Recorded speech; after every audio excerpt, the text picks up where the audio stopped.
The city hummed. It was a living thing, a sprawling beast of concrete and light. Below, cars moved like blood cells through glowing veins. Above, skyscrapers pierced the dark, their windows like a million tiny stars. The night was alive with the constant low thrum of electricity. It was the city's heartbeat, a rhythm so familiar that no one ever noticed it, until it stopped.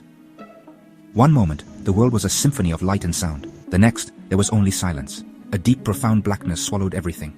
The city's heart had stopped beating. Every screen went dark. Every light vanished. An unnatural quiet fell over the streets, a silence that felt heavier and more absolute than any sound. In a small apartment, perched high above the now lifeless streets, a teenager named Leo didn't even flinch. His world had always been the screen in front of him. The glow of his monitor was his sun, his moon, his entire universe.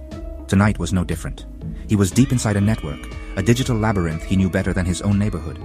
His fingers danced across the keyboard, a blur of motion.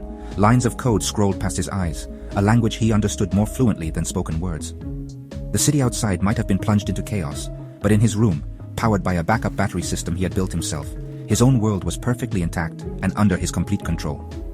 Suddenly, the hum of his custom-built server rig changed its pitch. It was a subtle shift, a tiny digital tremor that only someone like him would ever notice. His connection to the outside world, the very internet he was navigating, flickered. It was unstable. This wasn't just a simple power outage. A blackout would cut the power cleanly. This was different. This was messy. It felt like something was actively fighting the system, tearing at the digital fabric of the city's infrastructure.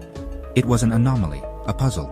And for Leo, a puzzle was an invitation he could never, ever refuse.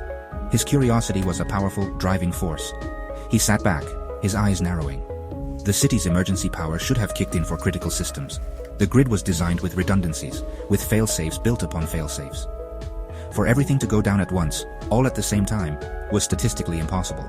It suggested a coordinated effort, a single point of failure that had been deliberately and maliciously exploited. This wasn't an accident. This was an attack. A cold feeling, a mix of fear and exhilarating excitement, washed over him.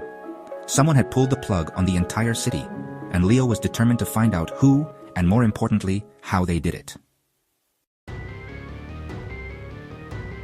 Leo's fingers became a storm. He typed with a speed and precision that was almost hypnotic. He wasn't just typing commands, he was having a conversation with the machine. He bypassed the city's main gateways, which were now just digital graveyards. He needed a backdoor, a forgotten path into the core network. He remembered an old maintenance port for the city's traffic control system, a relic from a bygone era of less secure protocols. It was a long shot, a digital Hail Mary. He sent a series of carefully crafted packets, probing, listening, a flicker of response, a digital handshake. He was in. The system was broken, but it was not dead. Inside